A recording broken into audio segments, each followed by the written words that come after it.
Hi, everybody. Welcome to Sophia with an F. We are in the showroom. We are getting hyped up. I am so excited. Before I introduce my guest, I'm going to tell you to go ahead and subscribe because you should have already fucking done that because this face was not made for radio. This face is made to be seen, right? For sure. I agree. Subscribe to the YouTube. This is a plastic surgeon agreeing, So that's by the way. professional opinion, by the way. Dr. Rady Rahban. Love it. How are you? Thank you so much for joining me. My pleasure. I'm great. I'm cold. This is fucking crazy. I just haven't quite, I'm walking the streets and I'm just wondering, I just don't get it. Okay. I get it, but I don't get it. You know what I mean? Like, I get it. It's amazing. It's exciting. It's so fucking cold. And it's like, it takes the joy out of it. It doesn't though. I don't know. It's called bundling up. I'm layered, but I'm still cold. Think about the coziness of when you're by a fire and you know it's snowing, Great freezing. for a weekend, Aspen. I love it, Northern Cal. But day in and day out is what I'm referring to. I'm not referring to, this is amazing. Mm-hmm. I'm here. It's for exciting 2 days. For like 2 days. Okay. But anyways, nonetheless, I'm excited to be here though. Thank you so much. Thank you. Because I know it's very hard for you to come here. It's freezing, but thank you. I'm so glad you made it. Some background, Dr. Rahban is a top plastic surgeon in Beverly Hills, AKA why he's talking shit on New York right now.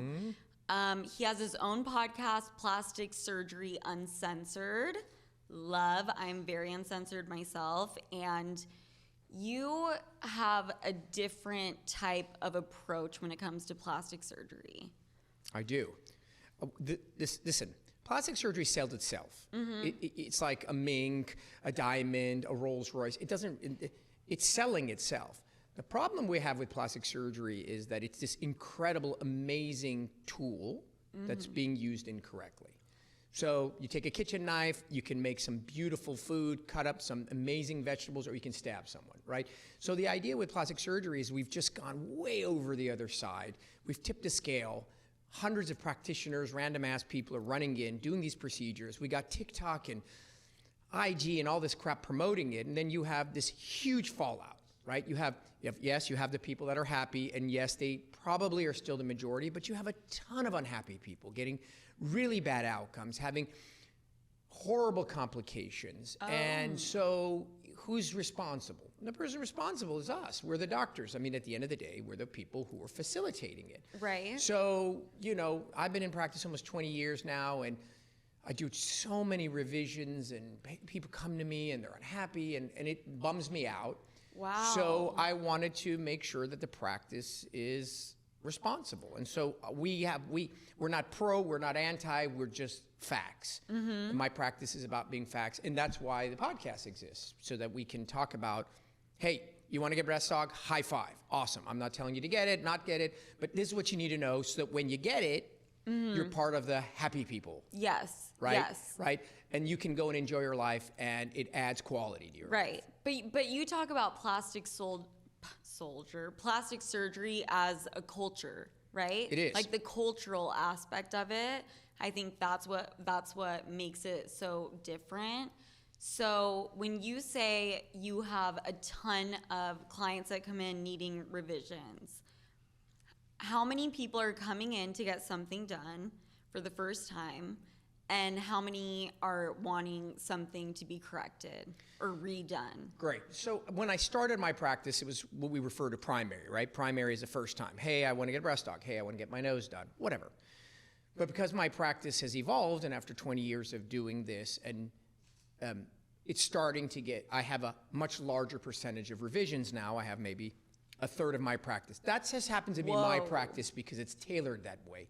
Because when you want to get your nose job the first time, hypothetically, you do some research, right? You go online, you go to Instagram, whatever method you use, which, by the way, most of them are bullshit, but nonetheless, you use a method. Wait, what do you mean by that bullshit? Right, so ask your friends. Yeah, you can't just. So ask your friends how many of them want to get plastic surgery, and the first place they went to was IG. Instagram. What is Instagram? Who's monitoring it? So I have a question. So if I have a blue check mark, does that make me an authority? No, it means that I know someone that got me a blue check mark. Right. So if you give me a shout out regarding my nose job, does that mean that I'm an expert, or does that mean that somehow I gave you a kickback? And so so when someone tells you that their primary source of information is Instagram, right there you have a problem. You can use Instagram for hotels, fashion. It's an amazing tool, but not to find a doctor. So when you go to do your first surgery, you use a lot of these shitty tools. Right. And now you can buy a blue check mark. Apparently that, So now God knows what's going to happen. For sure. So the first time you go and use all these methods, TikTok, whatever. The second time, meaning, oh, wow, this went terrible. You will see those people do what's called real homework. They dig. They scour every review. They go to the state board agencies. They go and see if you had a lawsuit. They call and reach out, DM the people that wrote things that were negative. They really do homework, the way you would do homework when you want to do any other thing that's important. The casualness of plastic surgery is the dangerous part. And so my practice happens to be very heavy in revisions, relatively speaking, but I don't want to get here and be like, plastic surgery is terrible, dun, dun, dun. No, I would say the overwhelming majority of it's great. Yeah. But we have to have a real conversation about it. And what is causing it? Why is it 17-year-old calling my office and wanting to get their lip lift or something, or like some permanent, like what is going on? Okay. What's the youngest? So the youngest depends on the procedure, right? Right? Like I did all three of my niece's noses. One of them I did at 16, which is in the world of rhinoplasty. Your nose is developed, you're mature enough with your parents, etc. You can do, I've done breast reductions in 17-year-olds. A young girl who's like, oh my God, I just can't even go to the gym. I can't get dressed. I can't buy anything. Yeah, that makes sense. sense. But if you come in here and you want like a facelift and you're 25, I'm going to kick you out of my office, right? And so the age varies greatly on the procedure that's necessary. Right.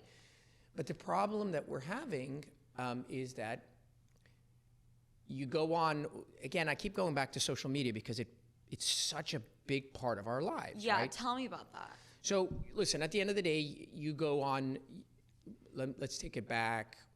To MySpace? 25. To Facebook? To prior to this stuff. Oh, okay. So what would happen is, it's not like, oh my God, this is the first time anyone's aspired to be like someone else. Before we had social media, you had billboards, magazines, and TV. Yeah. Right? So you're watching TV, oh my God, I want to be like Sophia Loren. That's not unusual. I thought you were going to say SofiaFranklyn. I was going to be flattered. But, yeah, well, but Sophia with an F is the new generation of Sophia Loren.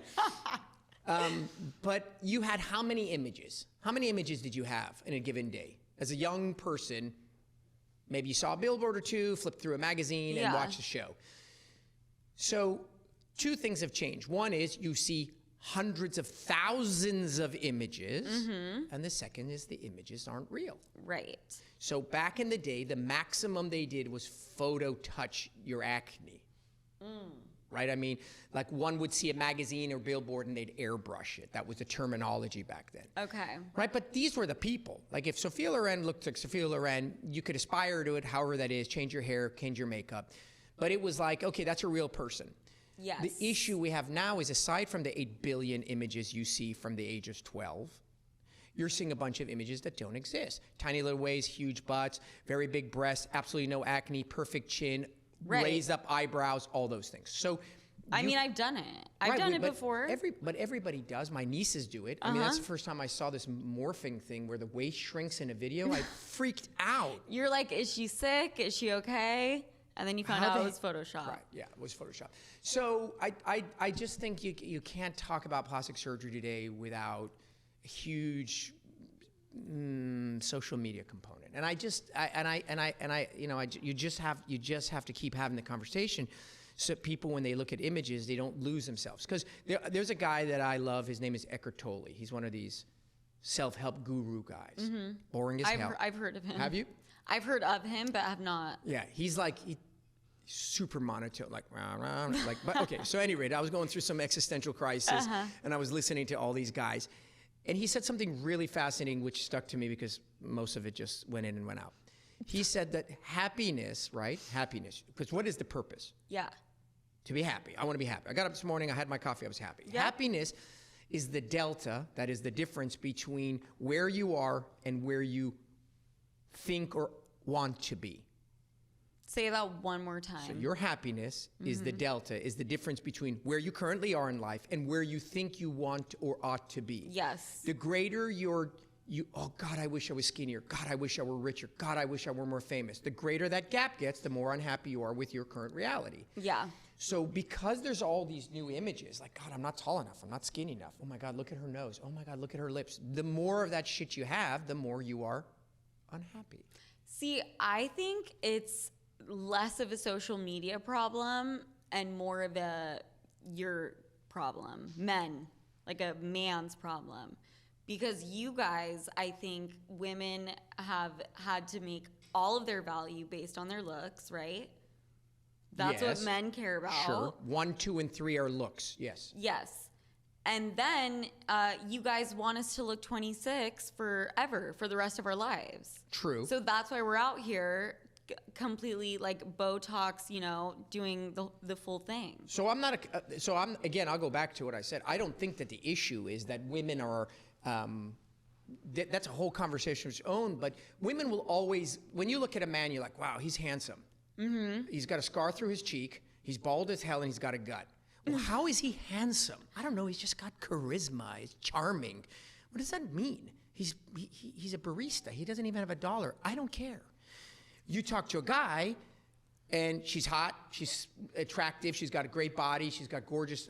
Men and women will always look differently. And that's since the beginning of time. That's the way men are wired. Men are wired visually. Women yes. are wired emotionally. 100%. The thing that's happened is that before women wanted to look attractive and they used reasonable methodology.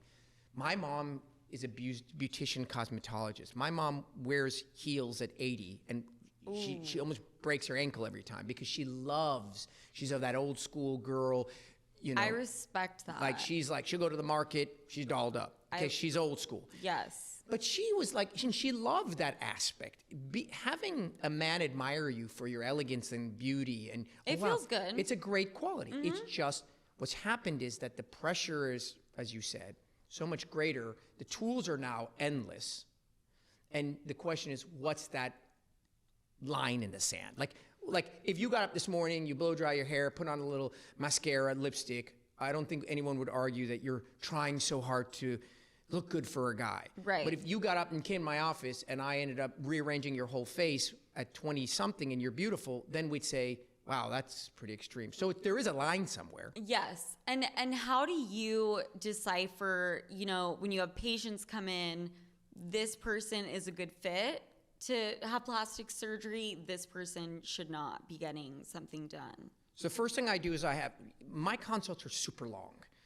That's one of the biggest problems. You come into a consult, like boom, bam, bam. You say, hey, doctor. It's funny, the guy came to my office the other day. Good-looking African-American guy, super lovely.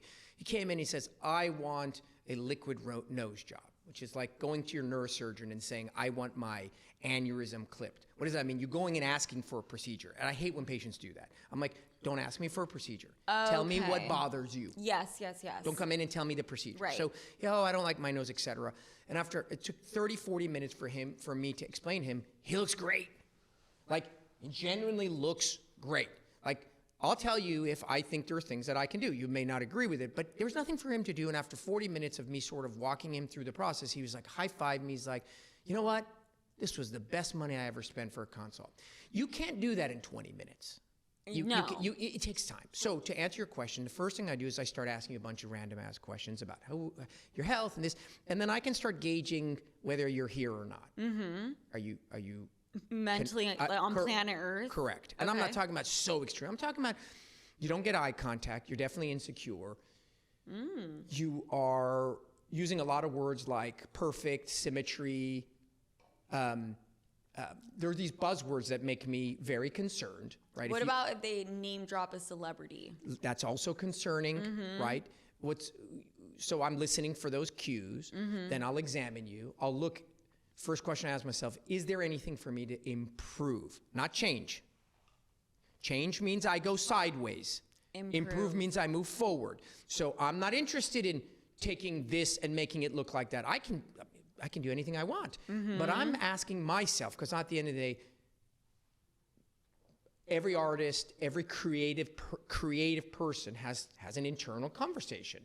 Like, wow, this painting looks good. Oh my God, that rug looks really nice, right? They're the ones creating it. So you have to have that dialogue internally, and I have a pretty strict one. And I'm like, I think this would look better. Now, it's my taste. That person came to me because they've seen my work, so they're in line with my taste. Yeah. But at the end of the day, I'm the one that judges that. So if I don't see anything that I can improve, I'll tell you, I can't help you. So you're a very good surgeon, is what you're saying. Well, I don't know about that, but I'm definitely one that's incredibly straightforward. But there are surgeons out there that will make sure to let you know there's something that needs to be fixed. And they'll add shit on, it's right? the easiest. Listen, you walked into my office, so I don't need to ask any questions. I know you have a desire. You came in. So you came in, you asked me some questions. I know for a fact there's something you're insecure about. You're in my office. It can be as simple as whatever, mole.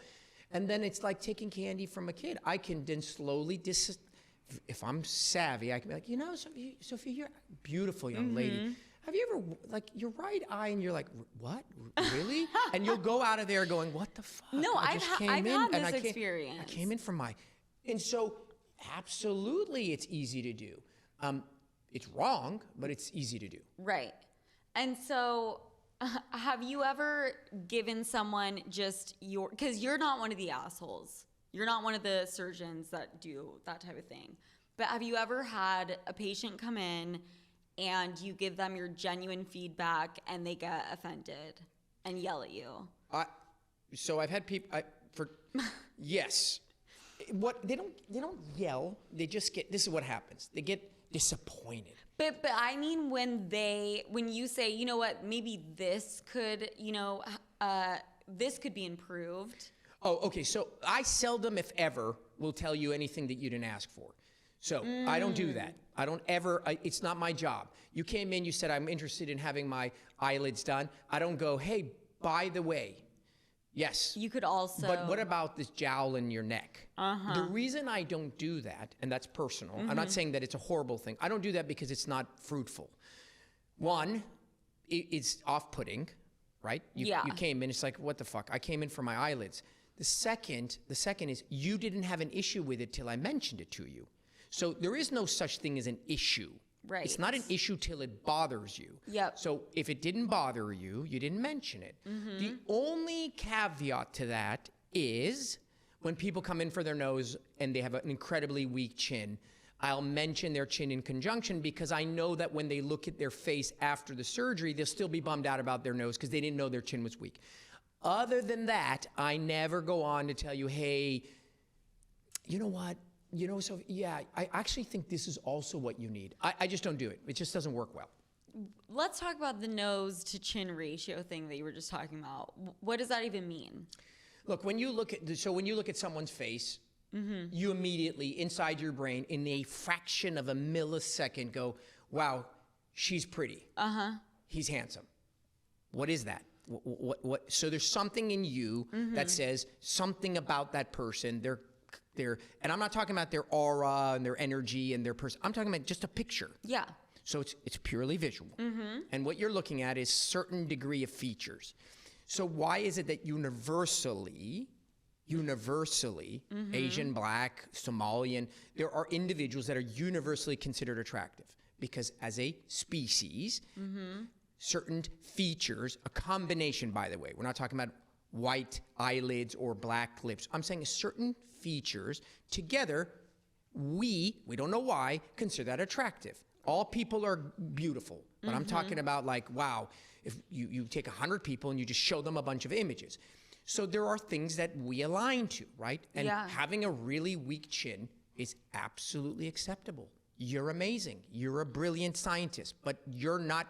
It's not. You're not hot. It's not an attractive quality. But you're not hot. So when you look at someone's profile, the side view, what you're looking at is the relationship of their forehead, their nose, and their chin. And if you have a large nose that sticks out and a super flat forehead that rolls back and no chin, I can make you the world's he's taking a photo of himself. He's checking himself out. Everyone's like, what the boy? No. I'm thinking right now. So I can make you the most spectacular nose you've ever seen, and you'll still look at your profile and be like, I don't like it. Yes. So there is a relationship element. Balance. Harmony, balance, whatever you want to call it. So chin, noses, there's no numeric, right? We can pull up 100 photos of all variations of ethnicities, and you'll say, wow, she's a beautiful Asian girl. Oh my God, look at this girl from Ethiopia. But you'll see some relative common measurements. Similarities. Which I don't do. It's an eyeball thing. And in general, you want to have a jawline that's relatively defined. I was stalking your Instagram, and you do talk about the jaw. I love it because I love it. I think it's an attractive quality for men, women, men. Look, for women though. Listen, so perfect example. Women come in all the time, and we'll have this conversation about their jawline. And then the first thing they say is, I don't want to look masculine. The second thing they say is, I don't want to look like Jay Leno. So those things are like almost automated. Okay, it doesn't matter. Dying. Okay. And then I go and grab a magazine, really, literally just at will. I'll grab a magazine off the wall, and I'll just open it up to a random page. And there'll be invariably a model. I'll cover up 2/3 of their face. That means they're everything above their nose. It's all covered. So it's just lip and chin and jaw. And every single photographed female that's quote unquote a model, I'm not talking about, will have a masculine jaw. A masculine jaw. Look at Angelina Jolie. Look at Megan Fox. Strong mandible, strong chin, projecting. Now, Megan Fox. Go pull up a photo. I'm going to. Do it. Do this exercise. Go and pull up whoever you want and look at their mandible, their jaw. I'm going to pull up who I think is drop dead gorgeous. All right. Margot Robbie. Okay, let me see. Margot Robbie. You know. I know if I see her, but I don't know. Wolf of Wall Street. Okay, let me see her. Bring her here. Okay, so watch this. Okay, perfect. Oh, God bless you. This is such a great lob. So let's take a look at this photo, random photo. Come here for a second. Look at this. Tell me that is not a dude's jaw. Look at the width of. It's fucking cute. Now look at my jaw, and look at her jaw. I would pay $1 million for that jaw. Look at the size of it. Now here's another photo. Is that natural? Of course it is. Is that natural? Yes, it's natural. It's her jaw. It's her jaw that God gave her. I don't care about natural or made. But how do you know that? I know that because jaws are very difficult to manipulate. Okay. You need bone. It's jaw surgery. It's not like are those her lips? Probably not, because you just go into any spa and get some filler put in. Building a mandible to create that, no, that's God-given. And if you follow her back to her 16-year-old photos, she'll have a nice mandible. Wow, so the big jaw. Everybody. Like, fuck a boob job, fuck the BBL, it's the jaw. The jaw is the butt to the face. That makes sense, the butt to the face. There you have it. Would you say that you have more clientele wanting like a boob job or something with their ass, whether it's implants? I don't cater to the butt world. I almost never do a BBL. Do you think that's because you're a boob guy? Not at all. It's because the procedure's shit. Okay. I love a nice ass. Okay. Like any other guy. Okay, so as a matter of fact, I am a leg and butt guy. Okay. Outside of the realm of my professionality. Okay, so it's so nothing that is to my do own with that. personal male preference. That being said, I like, as a surgeon, procedures that have a good outcome, high yield, and are predictable. Right. I don't get on an NBA court and just shoot a bunch of half-course shots. Well, because it's a low yield procedure. I'm not going to make a lot of them. So I don't like BBLs for 50 million reasons. I don't either. You go online and you look up most deaths in plastic surgery, and it's BBL everywhere. My mom almost died on the operating table getting a BBL. Miami. 30 Terrifying. Miami? Miami and Florida have the highest rate of deaths in the country for BBLs.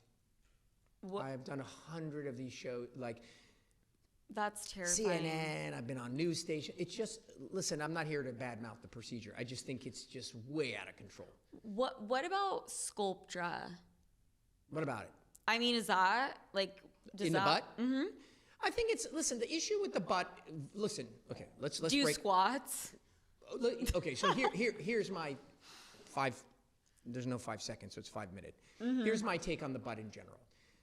Butts in general look attractive, fuller, not ginormous. Listen, hear me out first before we make any judgment. Okay. Everyone listen carefully. Okay. So, pencil lips, again, let's back up one more notch. In order to have this conversation, we need to get out of our mental space that everyone is beautiful, love yourself. That's not this conversation. So get out of that space. You are beautiful. If you literally are the most gorgeous person in the world to yourself, high five. Let's now move into the next arena. We're talking about this idea of there are some basic things that we consider attractive. Okay? Yeah. So fuller lips, again, there's pencil lips and there's, oh my God, what did you do to yourself? I'm referring to normal fuller lips are more desirable than tiny pencil lips. Right. Flat chest on a woman is not as attractive as a fuller chest. And then there is, oh my God, what's going on? So a butt who's completely flat is generally not as attractive as one that's fuller. We haven't said how you got there. And also one that's humongous. Okay? Okay. So there is this middle ground of fullness that's attractive. And it's consistent on your size, your waist, how tall you are. There's proportionality. The leg to butt ratio. 100%. So how I get a fuller butt based on my physics is you add some volume. The nicest way to add volume is through muscle mass, like workout girls, fitness, squats, deadlifts. So muscle and fat fill up your butt space. So if you can, you're able to, you want to, you're committed to it, you can fill that space through doing 1,000 squats and eating chicken breasts and tuna and turkey and having a healthy lifestyle. High five. Not only will your butt look great, it'll be firm, it won't have a ton of cellulite, you'll love it. But that's some serious commitment that nobody in this world ever has. Nobody wants a commitment, they want shortcut. Then the next way is I gotta fill it with something else. I ain't going to do no squats. So then came implants. They were around and still are. Had its benefits, had its downsides. The downsides are that it's firm, but like extra firm, not real firm. And you can't like snowboard or do it's problematic, right? Because it's a hard thing that you don't sit on your breast. You sit on your butt. Yes. So that shifted into the fat transfer craze, which we're in now. Ooh, okay. This gazillion butt lift is, I'm going to borrow from Paul to pay Peter. I'm going to steal all the fat from everywhere in your body and stick it in your butt. We'll have a conversation in a minute. Table that. Okay. And then the third is some other material. And that's where sculpture comes in. And sculpture is that other material because you're not going to shove an implant in and you don't have any fat because you're skinny.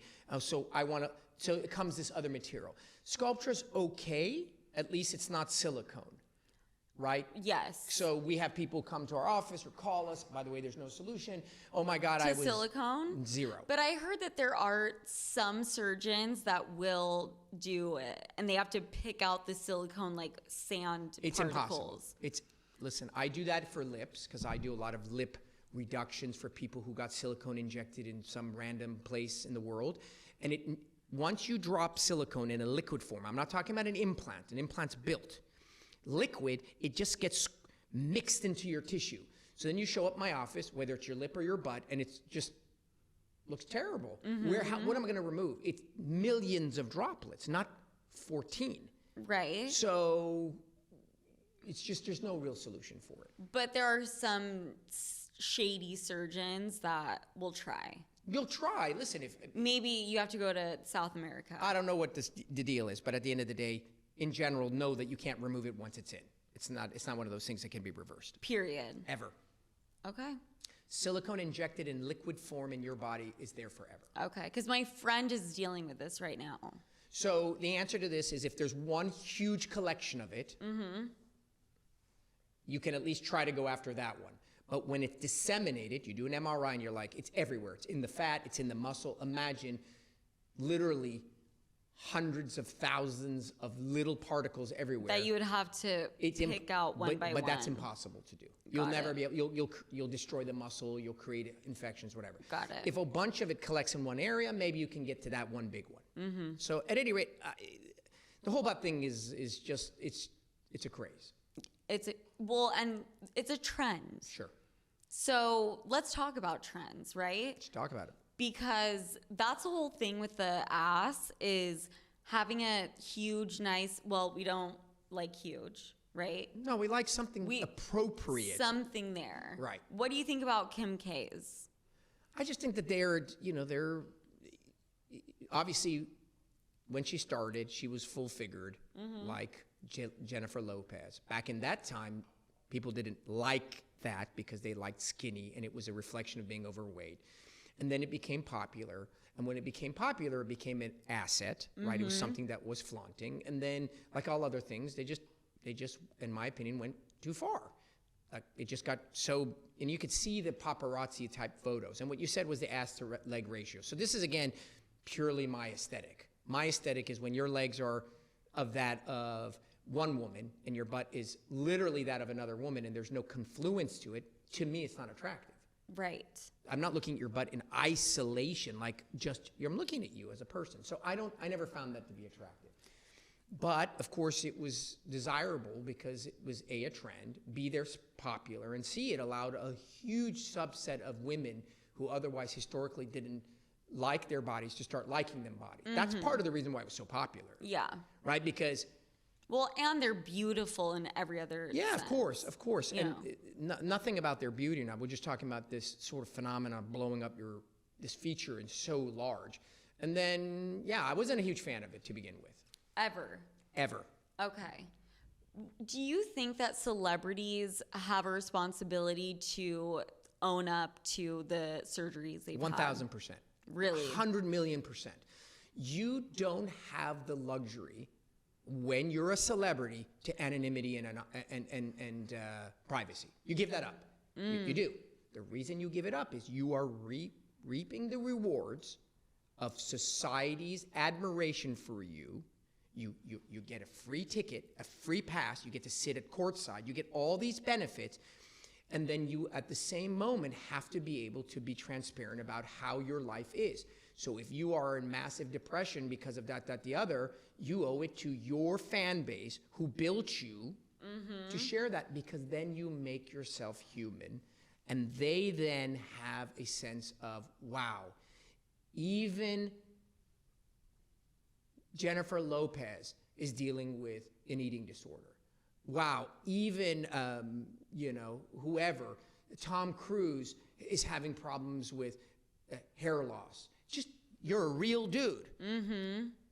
The interesting part is if I were their agent, I would promote that. Really?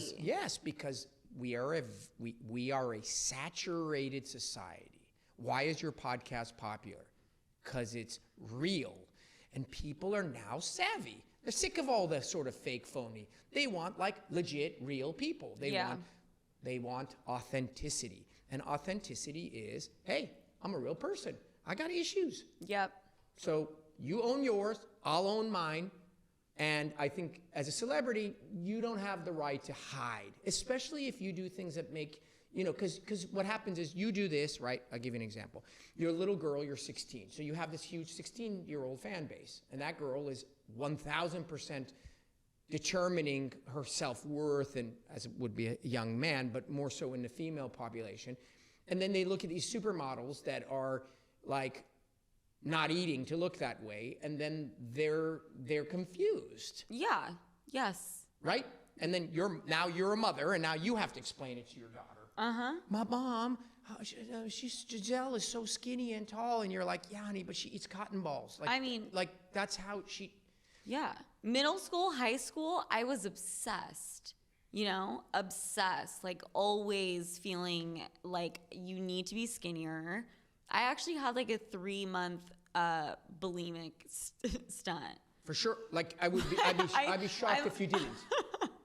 I'm laughing because it was literally, I remember being in middle school. It was this Catholic private school, and me and all of my friends after lunch go to the bathroom, go throw up together, and it was chill. It was like a 4-month just little thing that we did. And I guarantee you, after this episode, you're going to have like 1,000 people write, oh my God, me too. Right? Because this is not unique to you. It's unique to humanity. And everybody shares at least some common thread, whatever that thread is. Plastic surgery is a vehicle of some thread. It's some insecurity. And at the end of it, if I tell you where the dust settles, I love what I do. It's fucking awesome. And the overwhelming majority of patients that I come in contact with leave better, much better. Yeah. I can tell you, my nieces, all three of them, one more spectacular than the next, venture capital, law school, I love that. Like boss gals, you know, I mean, top notch, fully their heads on their shoulders. They had Miller noses. Right. I mean, what the fuck? They had them done. Oh my God, just superstars. So I love plastic surgery. It's just gotten kind of messy, and I think there are a lot of people that are not doing well in that area. What do you mean by that? Well, because you have the majority that do well. They're they're pretty secure. They can afford the surgery they do their homework, they go to the doctor, they get a good result. That's ideal. Then you have a subset that aren't doing so well, aren't mentally healthy, don't have the money for it, are super influenced by what they see, and they end up in dark places. Yeah. Right? Because they go to shitty clinics, they burn all the money they have. It doesn't solve the problem because their problem is mental, not physical. Yeah. And then they go deeper into anxiety and depression, and we facilitated it. Right. So that's what I meant by there's that darker side to it, you know, which is the case with everything. With everything. Right. With everything. But it's our meaning the doctors. I mean, they can't have the surgery without me. Yes. Right. I'm the gatekeeper. I'm the bouncer. The bouncer. Right. But what do you mean by that? I'm the one that decides if I'll do or won't do the surgery. So right now there's this, you know, if you come to me and you want something done and theoretically I can do it and you have the money, then it's on you. You're an adult. You consented. Yeah. Right? I'm not going to go to jail for that. But I think that that's wrong, because if you come to me and you have the money and you're an adult and you consented for it, but I sense that you're not in a good place or you're not a good candidate, then I have an obligation to you to say no to you. Can you go to the next door? You can, but I didn't participate. I had a girl to come to me, and I remember the story incredibly well. She came to me, she came for a breast aug, pretty straightforward. She came into my office, sat down with her, very soft-spoken, wasn't getting a lot of eye contact. Immediate problem, like immediate red flag, like definitely something Every going time on. You say eye contact, I'm like, am I giving him eye contact right now? Okay, great. Continue. Right. So she's sitting across from me. I'm having a conversation with her, and I can just very quickly pick up on she's going through something. Okay.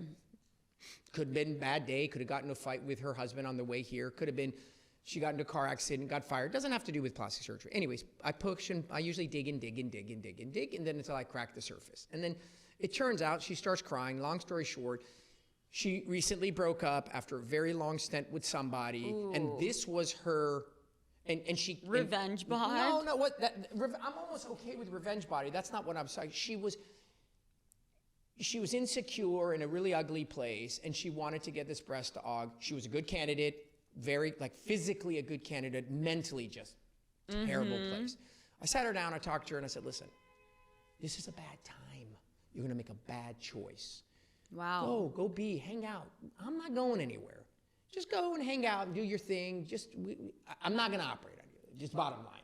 Now, you can go down the street and left in Beverly Hills. You don't need to go down the street. You need to go next door. Okay, but you can do all that. But I think you should just give it a moment. And if you still are interested in doing it, high five. You're a great candidate. I love that. 1 year later, God is my witness on my own son's life. She came back. She had gained 15 pounds because she was really skinny. Yeah. Right. Some people deal with stress by not eating. Some with gaining weight. She had in a much healthier body form, and we did a super successful, straightforward, easygoing breast augmentation, and she went on her merry way. And I think that she had done it at the time that she had wanted to. Could she have done well? Maybe. But there's a high probability it wouldn't have gone well. So you're a therapist too. 100%. Everybody walks into our office as a doctor is got something going on. When you walk into a plastic surgeon's office, and this is where it becomes controversial. Let's go. You have an issue or an insecurity. There's the people on this side of the fence who are going to sit and write in, oh, but insecurities can't be fixed with surgery. You need to love yourself. You need to see a therapist. That's not the solution. And the answer is no, that is not true. Like, love yourself as you are, and you're saying that's not necessarily true. You should 100% love yourself as you are. But if you have had 4 kids, breastfed, each of them a year and a half, are in a loving relationship, your husband is maturing like fine wine, you have skin down to your knees, your breasts are hanging to the ground, you want to go in front of a mirror and just love yourself? Come on, that's such garbage. Amen. I agree. Now, if you do, amazing. High five to you. I'm not saying you shouldn't, but if you don't, there shouldn't be any shaming. We've gone all the way to the other side where now we're shaming people who are altering the way they look. You got up in the morning, you put on lipstick, potentially lashes, you have potentially fake nails, you have color your hair, have extensions, you do all these things. No one says that you're not loving yourself, right? Yep. So you draw the line in the sand here, and somebody else then wants to add filler. Okay, well, that's okay. And then now somebody else wants to do their nose. And so the question is, who the hell decided where the line was? If don't color your hair, don't wear nails, don't put on nail polish, don't wear makeup, don't put on perfume, literally live like the Amish. Then you love yourself in its truest nature. Don't even use deodorant. Right. Use your normal odor. So basically, you can't be right.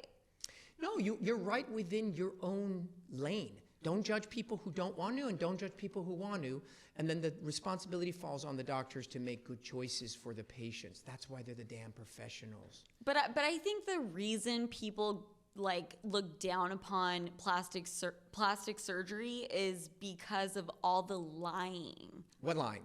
The everyone denying what they've gotten done. The only one denying are the celebrities doing it. But if you go on because this is not your world. Let's say you decided you wanted to do a breast doc. Let's just make that up. You would start doing homework, and then you'd see hundreds of thousands of young women who are telling their journeys, loving their bodies, talking about how wonderful they feel, how confident they feel. So no one in that space is lying, and those are the real people. The only people that lie are celebrities, and they always lie. Because that's just the nature of being in the public eye and whether or not you have courage or not. Courage is whether or not you have balls to say, hey, I'm having an eating disorder. Hey, my husband and I are fighting. Hey, I had a boob job. Hey, this is not my forehead, it's Botox. I'm going to disagree with you. I think a lot of women lie about procedures they've had done. To each other? 100%. My mom and her friends all lie to each other. All of them. I'm not in the female space, so I can't tell you, but I can tell you that... Or I've had friends lie to me, and I'm like, bitch, I saw your ass 2 weeks ago. That there's no fucking way. Well, then that's a conversation that... Then that's... sucks. Because you want to own it. I have patients who come to me, for example, we want to consent you for your photo. They're like, I don't want anyone to know. I said, well, okay, let's have a conversation about it. Are you ashamed? No.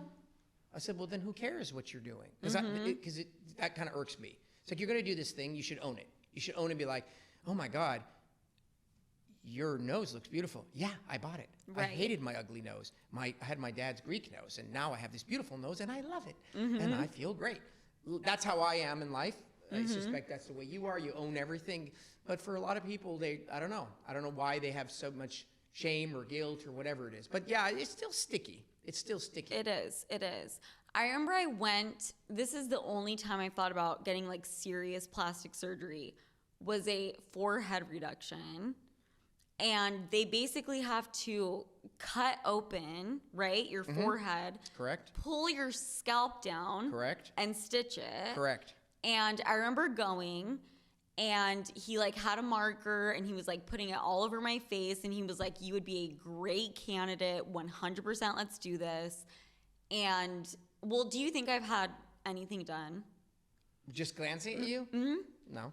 Okay. So I've had nothing done. Did everyone hear that? Everyone who says I've had a nose job, Alex, I'm talking to my cousin. So it's funny. Funny thing is, because my wife is also she's exotic. She was a model, blah, blah, blah. And now that she's married to me, she can't go anywhere without anyone thinking that those are not her lips, those are not her cheeks. Right. There's no way. So that's the only downside of plastic surgery is that if you haven't, you don't get credit for not having it.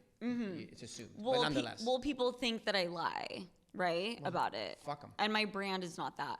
But I remember the whole forehead thing, and I've had nothing done. I plan to, but I was like, holy shit, I don't know if I can go through with cutting. The only surgery and the first surgery I do is cutting open my face. That's crazy. Yeah, I mean, listen, all the surgeries are not a big deal and are a big deal. You understand what I'm trying to say? They're not a big deal because we do them. I feel like the boobs are not a big deal. That's because that's okay. That's because you're number one, it's not your face, and number two, you're more accustomed to the idea of it. You've grown up as a young girl where if someone was 19 and 20 and they were flat chested, like it wouldn't be so crazy. A forehead reduction is not within your normal wheel. It's not something we just think about. But it also, I would rather get a tattoo on my tit or like underneath it than across my forehead. You mean in terms of like something going terribly wrong? Exactly. Like, yeah, well, there's no question your forehead is much more expensive real estate than your breast. I mean, we're talking Manhattan. We're talking Manhattan. No. We're talking all of New York, upstate, all of it. Yeah. No, I do agree. The interesting thing about plastic surgery is that the tipping scale is how much it bothers you. So when something bothers you so much, eventually you say, well, fuck it, I'm going to do it. And it just isn't that bad for you. You know what I mean? It doesn't bother you. It bothers you. Hence you went to seek out information. But it doesn't bother you so much that it's the exchange, cutting open my forehead, potentially scars there, some numbness in my scalp. Oh, hell no. If you had a severer situation, you'd be like, yeah, let's just do it. So there's a tipping scale, a tipping point. You follow? Yes, I follow, but it also reminded me of the patient you had who went to you when she was like in a dark place. I was not in a dark place when I went to that consultation, but I gave it a year and just sat on it to think 100%. about it. And then I decided, like, what the fuck? Well, that's great. I mean, I would say the majority of my patients don't just show up after like 3 weeks. Like we were out, and I was like, you know what? I want to do my nose. And most people, because we inquire, right? Most people spend on average a year, if not more, thinking about it, researching it, tagging some photos, going on a couple consults, talking to their girlfriends. It's usually not a quick decision. Yes. At least it ought not be.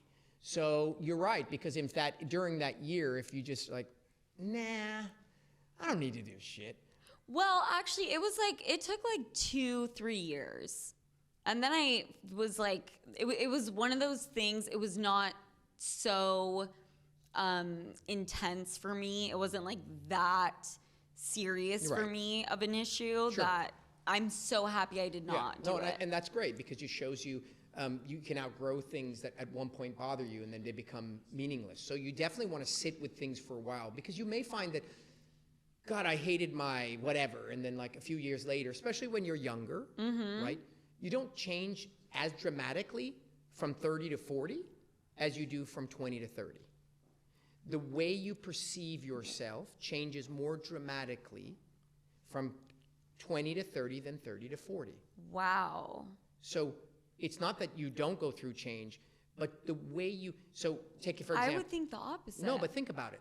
Let's say you're 17 and then you're 27. The mind of a 17-year-old in terms of who I am, where I'm headed, what I'm doing with my life, who I'm going to marry, what job I have, and that of a 27-year-old are stratospheres apart. The mind of a 37-year-old and a 47-year-old aren't so much stratosphere apart. So when you do surgeries in a younger age, you are at least a little more vulnerable than when you do them a little later. Yes. That's what I meant by that. Okay, that I agree. You follow what I'm saying? Like, yes. We're changing more dramatically from 15 to 25, right? 18 to 28. Mentally, correct. Physically, the opposite. Right. Physically, I mean, you're an all-star in your early 20s. It's from a pure, unadulterated physical standpoint, the ideal physical specimen, man and woman, is right around the 22, 23 standpoint. Because you're mature enough, you've developed, skeletally, mature-wise, your skin is as tight as it's going to be. It's really the peak, hence why, swimmers, athletes. I was doing triathlons in my 40s, early 40s. And whoa, you're older than that? I'm 49. I turned 49 last year. You look really good. Did you do plastic surgery? No. I have, you don't have any? No. Okay. I would ask for my money back. But nonetheless, in my early 40s, I went and I did some triathlons. And every goddamn race, it was a 17-year-old that would win. The whole race. Because they're the elite athlete. They're lean. It's just the perfect timing. So, yes, from a physical standpoint, you're not changing that much, and you change later. But from a mental standpoint, it's each their own. Okay, so you've talked about mommy makeovers. Yes. But we have this influx of all of these super young girls wanting the Kylie Jenner lip and the Bella Hadid or the Kendall Jenner fox eye or whatever. Right. What, is the majority of your clientele the mommy makeover types or the young girls? So I have an entire spectrum, and that's by design. I cater, meaning I take care of my 16-year-old niece's generation and my mom's 80-year-old generation. So each generation has a procedure or procedures that seem to be gravitating, right? In my mom's generation of 60, 70, 80-year-old, it's facial aging and it's eyelids and things like that. My niece's generation, which is the 16 to 25-year-old, it's noses and chins and lips and breast dogs. My generation, 30s to 50s, it's like I've had 3 kids. I've, breastfed. The reason why I love that is it creates diversity. Yeah. It keeps me enjoying it. I have a extensive training, and for me to only do noses all day long, every day. Boring. It's just boring. You lose your edge. You don't enjoy it as much. So I take care of all of them. You are absolutely right. There is this new world, right? The new world is, moms were always there. Nothing's changed. Yeah. Like giving birth in the 60s is no different now. Your body didn't change. This new world, which is the Kylie Jenner, the Bella Hadid, this has never historically ever been, because usually when you're 18, you're not, the only person you're comparing yourself is the girl in your class. Yeah. Like, oh shit, look at Susie. That's it. Right. But now, as we discussed earlier, it's something else. So it's really tricky how to navigate that, because as I said to you, when I did my niece's nose at 16, it was exponentially beneficial. But let's say she came in and she's got like perfect eyebrows and she wants the Bella Hadid ponytail snatch thing. I think there you're running into a problem. So that's where I draw. The ponytail, Yeah. hold on. Bella Hadid ponytail snatch thing. Is that the fox eye thing? I don't know what the fuck they call these things because they're all trademarked by the guy who did it. I thought you were a plastic surgeon. Tell you, I can tell you the procedure. I don't know who named it. So the idea is that in general, again, back to what we started, which is about there are things we like. Downward turning eyebrows make you look sad. Upwards turning eyebrows make you look young and attractive. So when you raise the corner of the eyebrow, not the front of the eyebrow, like, oh my God, what's going on here? But the corner, it's desirable.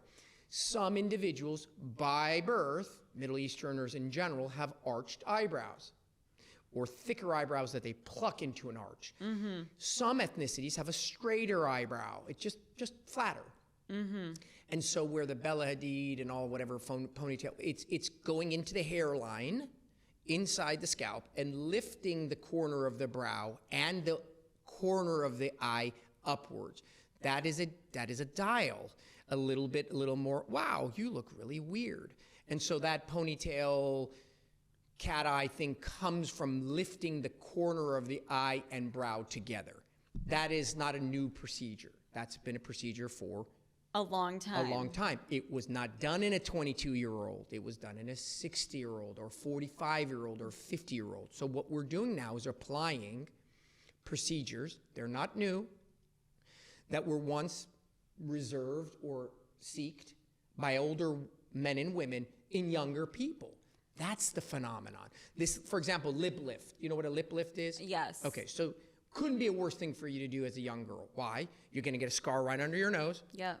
Never goes away. Sure, you can cover it up, but it's not going anywhere. Yep. And then you're going to look like you had a cleft lip forever. So while that might look cool, I really like that. That actually looks attractive. I'm 24, whatever. Then you're 46. The scar never goes away. The scar never goes away anywhere. The scar just fades. What about the forehead reduction? The forehead one's that I in was your gonna do? hairline. It's in the line of your hair, so it's not visible. This one is underneath your nose. So while it can heal really well, not completely. but it's still not there. Right. Right. If you're lucky and it heals really well, okay, great, it was worth it. What if it didn't heal well? It's right there under your nose. What are you going to do with it? So forever you're going to conceal it. So it was designed for a older person whose lip starts to droop, and there's this long distance. That made sense. But now you're a 19-year-old. You have a totally normal lip, but you want that looking lip. It's stylized. We're stylized. We're doing it for. This is the craziest thing. People come in and say, I don't mind the way I look, but I don't like the way I look in a photo. I want you to listen to what I just said to you. Whoa. This is the most commonly said. I say to them, but your nose looks fine. Yeah, but let me show you a photo. Wait. Your reality, the reality that we're looking in a mirror together, you and me, we both see the same thing, right? Yeah. You see that your nose isn't droopy, right? Yeah. So it looks good. Yeah, I know, but let me show you a photo. That's crazy. We don't live in the photo. That's an angle. That's a fucking illusion. Yeah. So they are operating to look good in photos. Based off of photos. Correct. That is some shit right there. There you have it. Can't get any more wild than that. That's crazy. That's why I'm here.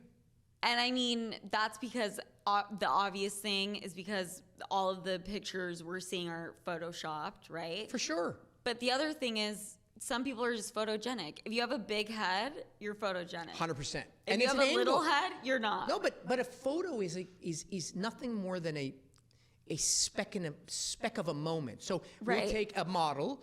She'll shoot one photo, and a split second later, she'll be mid-blink, and she'll look like a gargoyle. Yep. Like, it's just that was a good photo. Yeah. Like, you had the right lighting, your chin was up to the right a little bit, and they shot it from the right angle, and you look good. Yeah. We're not going to chase a photo. Right. So this is the new generational challenge. So are there more young women or older women getting plastic surgery right now? The big move is doing procedures younger. So what a 60-year-old would get a facelift. Now I have 47-year-olds. Yeah. Everything is shifting downwards. We have broken this glass ceiling. There is no taboo. The numbers don't lie. We have never done as many procedures in the plastic surgery world as we have to date. COVID exploded it through the roof, which you would never have imagined, and there's no turning back. So what's happening is that it's becoming accessible to everybody. Why? Because now it's not that rich person's thing. It's cheap? It can be found cheap. Yep, on Groupon. Groupon, some mall in some shitty strip mall in some shady ass place. It is being done by all kinds of practitioners. So let me just give you this moment here. One would assume if it's plastic surgery, it's being done by a plastic surgeon, correct? I know what you're going to say because I researched you. So what am I going to tell you? There's plastic surgeons and cosmetic surgeons, and they are different. 100%. That was mind blowing. So this is mind blowing to every human being that hears it at every single bar mitzvah party that I go to, because they just can't understand this. What do you mean? We're in America. What do you mean? What do you mean? How is it possible? So here's the concept in an eggshell. If I want to do neurosurgery, I need to do neurosurgery in a facility. The only facility I can do neurosurgery is in a hospital. The hospital and no one else will require that I have training in neurosurgery. If I want to do plastic surgery, where do I do it? In a private office. It's done in surgery centers. Who decides gets to do it? The surgery center. Who owns the surgery center? The doctor who's doing it. So an OBGYN, the person who gave birth to you and does your pap smear, can do a tummy tuck. No way. The ENT who put the tubes in your ears when you were a kid can do a breast aug. The dermatologist can do a facelift. The ER doctor can do lipo. And this is not by any means an exaggeration. This is fact. So there is plastic surgeons. I went to plastic surgery school. I went into 6 years of training. I'm board certified, blah, blah, blah, blah, blah. And then there's this alternative parallel universe. It's an exact same. And they call themselves globally cosmetic surgeons, means I am doing cosmetic surgery under this name, and I could have gotten trained in any which way sort I want to. And the next question is, well, who the hell's regulating? And the answer is no one. No one. There is no overriding watchdog, the American blah, blah, blah. No one. So there's no amount of schooling that you need to do to be a cosmetic surgeon. Again, the person who's, the place that's determining who gets to do what is the center in which you're doing it. So when you go to a hospital, the hospital will restrict you. Where's your training? Let me see your degree. How many of these craniotomies have you done? Oh, you can't do a craniotomy in our hospital. You don't have any training. When I go to my private office, I own an office, and I have a surgery center in there. That's where I do my noses and my breasts. I am the medical director. Right. So I decide who comes into my surgery center and does what cases. I give them the privileges. So if I'm an OB and I do create my own surgery center, I do liposuction. That's fucking crazy. I have to tell you, this is one of the most fucked up things in medicine that I've ever heard of. And I'll probably get canceled because, oh, well, you're being an elite. No, there's no training. No, or what? The training is really poor. I don't want someone cutting me open that hasn't gone to school for, I mean, how long did you have to go to school for? Like 14 years. Right. So the people listening are like, so what do I do? So the onus falls on you. You, the person who's looking to have a nose job, a boob job, a liposuction. So you go onto their websites. They all look good. They'll tell you they're board certified. And the question is, ask them in what specialty? OBGYN? Where you didn't get board certified in plastic surgery because you're not a plastic surgeon. Right. You are board certified cosmetic surgeon, which means I'm board certified in ER or radiology or whatever the hell I trained in. And then I decided after a number of years that I don't really like the specialty I trained in. It's boring. I'm not getting paid enough. My friend is making a shit ton of money. I'm going to open a clinic and start doing liposuction. So you have to dig. And they're going to make it tricky. They're going to have great reviews and amazing before and afters and testimonials and pretty offices. Right. Everyone has that. Nobody doesn't have that. Also, the before and afters are also photoshopped. Some are, yes. Right? Correct. Which I just found that out, and that is horrifying to me. It's so illegal, I can't even tell you. But it's the real world. Well, I don't know why that is illegal, but these cosmetic surgeons doing tummy tucks, even though they did not go to school for that. Yeah, it's not illegal because currently in America, you need to get a medical degree. So we all go to med school or wherever we go. And then you need like 2 years only of basic training to then be able to do you're allowed to do whatever the facility. It's just so stupid. Anyways, bottom line is you got to be careful and know what the hell you're doing. But we digress because you had asked me something. What did you ask me? I think I was going to ask you, looking at my face. Yes. I mean, I'm going to ask you. Go ahead, fire away. Hi. I'm going to tell you the truth. Do it 100%. What's your question? So you talked about the jaw. Correct. I don't want to go with the forehead thing. It's too scary to me. All right, got it. Do I do the jaw chin filler? Put your hair back for me. Balance. To do balance. Okay. Turn that way. Turn the other way. Okay, look at me. No, there's nothing to balance. Okay, bullshit. See, you have to because we're on camera. Give me your foot. No. Because we're on camera. No. You listen to my podcast. I am brutally honest. So much so that my wife doesn't like going places with me because we were in an airplane one time sitting next to a lady, poor lady coming back from like New Zealand, and she asked, she's like, oh, you're a doctor? And we talked for 5 minutes. She goes, do you think anything done? And I'm very lovely. Oh, you straight up told her I said, something. well, I think you'd look much better if your eyelids were done. And then she's like, oh, thank you so much. And my wife looks at me, she goes, I just can't fucking, why would you, just tell her you look great, you'll never see this lady again. I said, but she asks me, why would I lie to her? I went to school for 14 years, Give me your babe. phone, I'll show you, look, come here. Okay. Look, this is amazing. Watch. Get straight. Okay. Hair back. Straight. Look right there. Watch. Look at what? Right there. Just straight at the camera. Turn all the way that way. Okay, so this is not a matter of opinion. This is a matter of fact. You know you're going to have to do this surgery for free, right? Watch. So let's take this look. So forget about that. This is Sophia with an F. This is a person whose forehead, nose, and chin aligns. Right? Just give me a moment. Look, this lip and this chin, it has a good projection. There's space under your jaw. Not too much, though. Not too much, not too little. I'm just showing you that when I look at this, what am I going to do? Push this forward? No. Okay, so that's a side view, correct? You can have an amazing side view and a terrible front view. I have a great side view. Now let's look at the front. Now.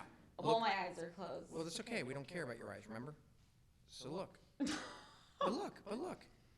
Your chin is got good width, right? It's not some little tiny. Your chin is tall. Yes. And your jaw line is defined, and your cheekbone is out further than your jaw, so you look more heart-shaped than square. So there's nothing to add here. Maybe a little in the jaw. Jaw where? Point to where you think. Like right here. No. Like a little Margot Robbie, Angelina Jolie. Then that's just like saying I want to be blonde for a little while. Okay, well, But that's what that means. But what about the lopsidedness? That's your lopsided, asymmetric, one side's higher. Anyone who chases that is going to end up in a ditch. Every single human being, because this is a fact, is asymmetric. Everyone. Just do this study at home. Take your photo, cut it in half, and then do this. Take two halves. Take the right half and make a face out of it, and the left half and make a face out of it, and there's two different people. They're not even twins. They're like maybe at best sisters. So everyone has got one side lower, one side's cockeyed. You're coming out of a birthing canal, and your face is squashed through a pelvis. It's never going to be the same. That's not relevant. Yes, this is a problem, but everything else is normal. So my suggestion to you is enjoy your youth. It will not last forever. Thank you. I mean, I'm 30. So when do I start getting things done? You get stuff done when you look at this and you're like, wow, that just doesn't look okay. Good. So that's a personal thing. At some point, yes. I need to just let myself be old. No, I disagree. My mom's 82 and she refuses to do that. You'll never, the people are divided into two categories of general people. Those that care and those that don't. So those that care, 90% of the world? No, there's a lot of people that don't care. And by don't care, I don't mean don't care of anything. But they're not aesthetic. They're not aesthetically driven. They don't get up in the morning and like, oh God, which one of these looks really cute? Oh, I love that fashion. There's certain people for whom these nuances matter. My wife loves the way she dresses. My mom loves the way she dresses, likes to put on her makeup, loves fashion, and then my sister doesn't. My sister will wear sweats and doesn't care. And I want to be like your sister. You can't change who you are. I know. So when you start out in one category, it'll follow you till you're 100. So how long do I have to be hot? Forever. Forever. You're please. Hot. No. No. But that's a loaded question, so I can't answer that. Facelift.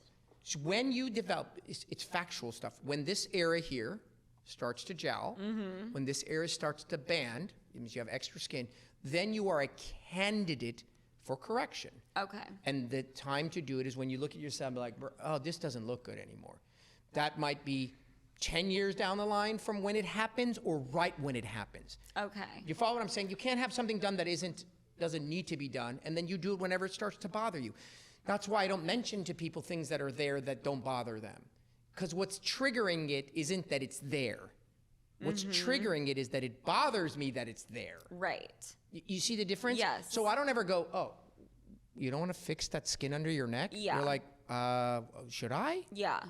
That's wrong what just happened. I don't like the marker. Why do you guys have to use a permanent we marker have to act like and it's like drawn us like because it makes us seem so much more like authentic. No, you know what I mean? Like no, I'm just kidding. I don't use markers. Oh, First you of all, don't? no, I don't use markers. First of all, you don't mark on a patient who's on a consult. What if she wants to go to? No. That's what he did to me. No. I use Full. I use an eyeliner that is removed with alcohol pads, and I only mark you when you ask me to see something. Okay. So if you're there and you and I are talking, hey, I want a forehead reduction, blah, blah, blah, okay. Can you show me where the incision is? Sure. I'll grab my eyeliner and I'll draw the line in your hairline. You look in the mirror like, oh, that's where it is. And then I'll give you a alcohol wipe. To wipe it off. You wipe off the eyeliner and you go about your business. I don't use a marker on you when you come in for a consult. Now you got this thing on your face that you got to go home with. No, that's stupid. Well, that happened to me. Well, you shouldn't do surgery. But I did a lot of research, and he's a good one. That doesn't mean he's not a good surgeon. Mm-hmm. Like that just. He's just brutal. No, that's just kind of not so smart bedside manner. Right. Like that's inconsiderate. Like I was going back to work, but thanks to you, I got to go home now and wipe this off with acetone. Right. Okay.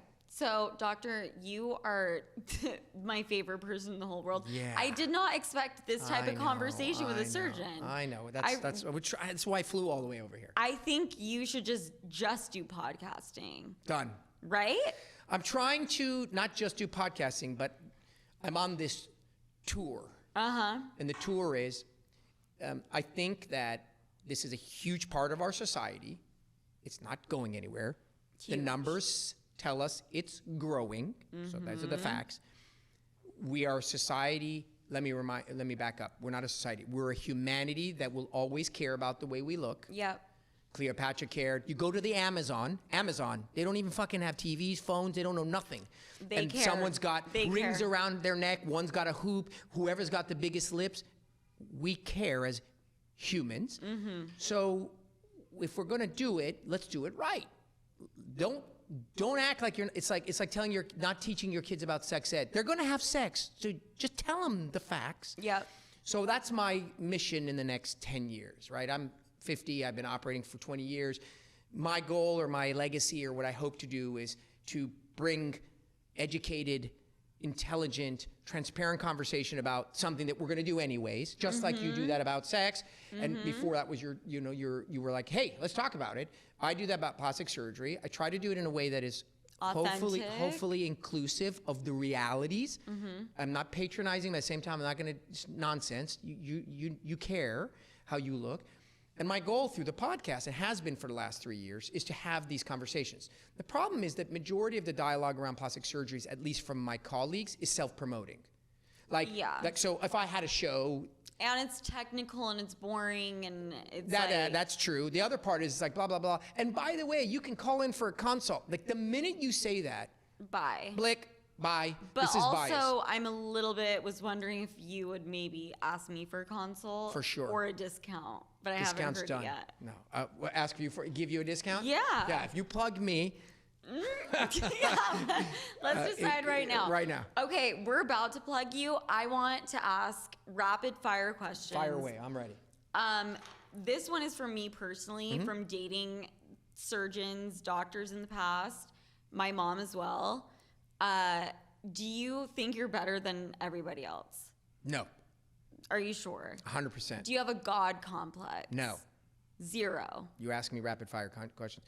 Do I think that so every question has there is no such thing as with me there's no such thing as a rapid fire yes no.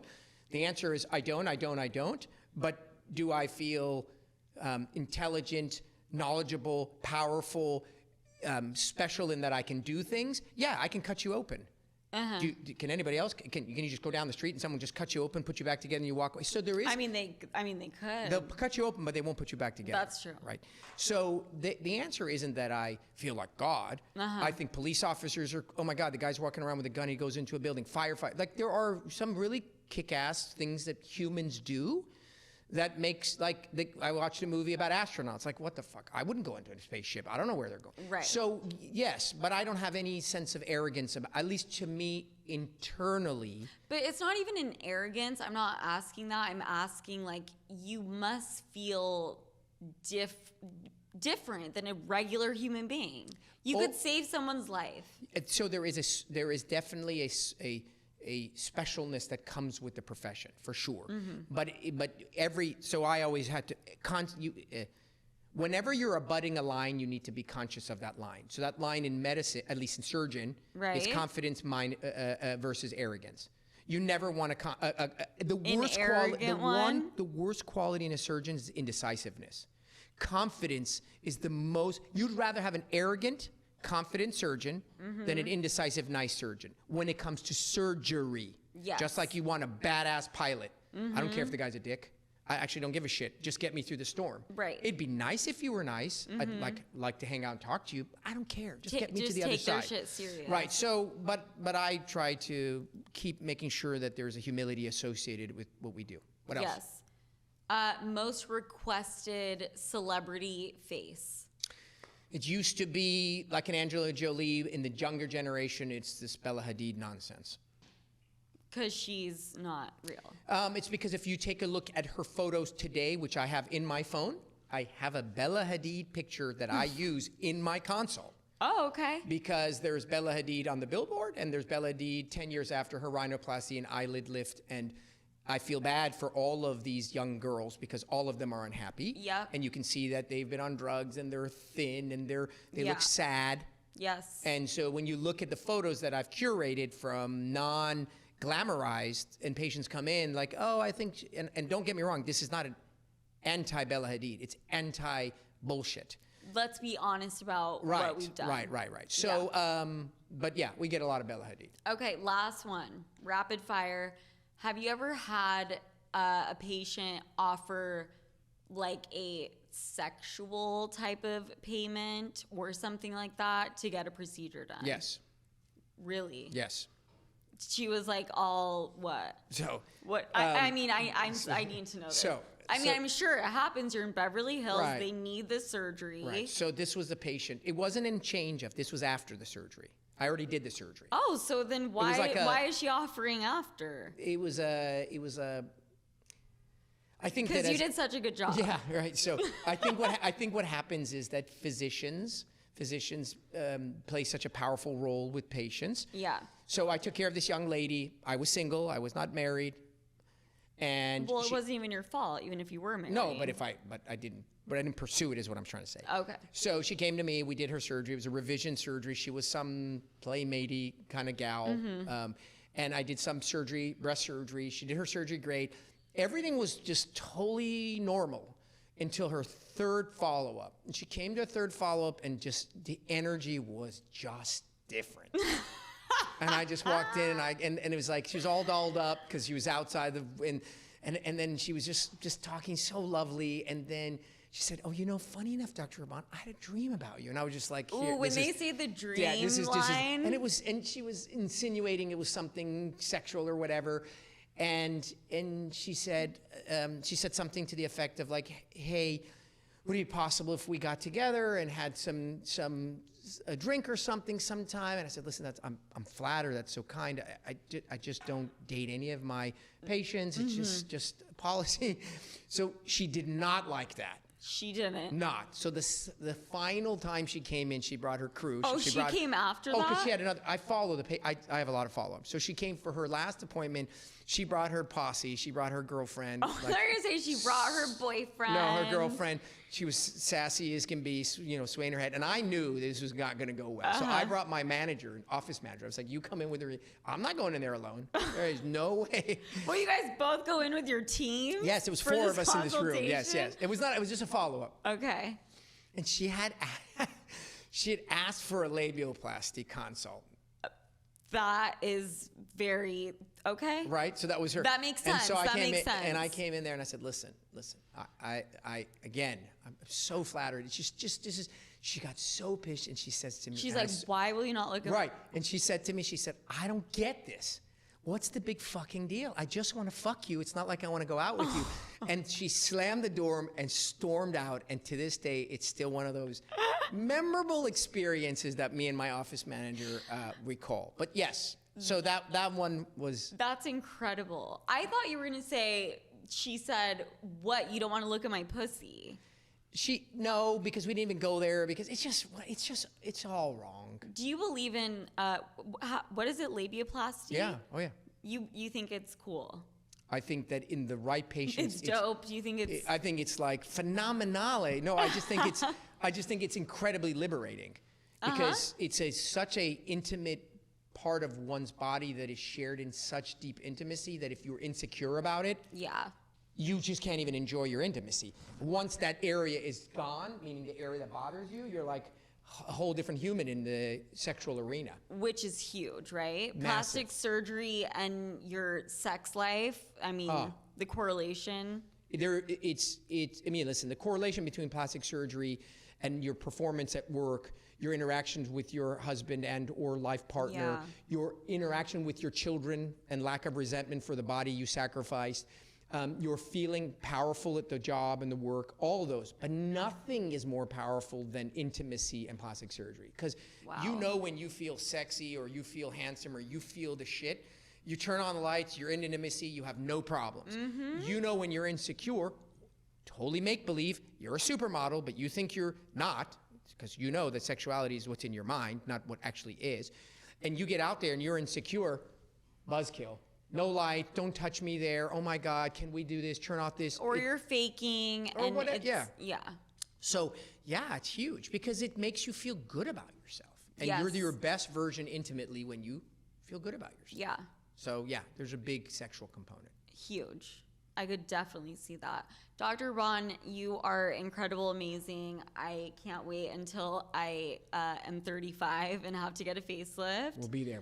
And you'll take care of it? For sure. Thank you so much. My pleasure. Where can they find you? Your podcast? So my favorite place to find me, because I think, hopefully you're looking for information. We cover everything in plastic surgery, by the way. It isn't just breast dogs. As you can see, we cover the gamut. So it's Plastic Surgery Uncensored is our podcast. Love it.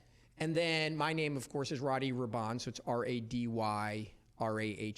So there's a website. And then we have, a very modest Instagram presence that I, again, use to try to educate people as to what's possible. It's a little bit more than modest, but not in a show-offy way, in an authentic way. Yeah, and because I think, the problem with, and I've always tried to dance this dance of being present on social media without being gross. At the end of the day, I'm a doctor. I'm a professional. So I don't, I have some colleagues that get in there and their face is right next to their patient's breasts as they're, I don't really, so it's a Dr. Rady Rahban is our Instagram. And you know what? I'm really much enjoyed myself. You're funny. I appreciate that. And My you're wife thinks so. entertaining. I think this might be the career pivot. Right here. Maybe we can just do a new show. Don't you need a sidekick? 1,000%. See? Look, he's shaking his head. I think I may have made the cut.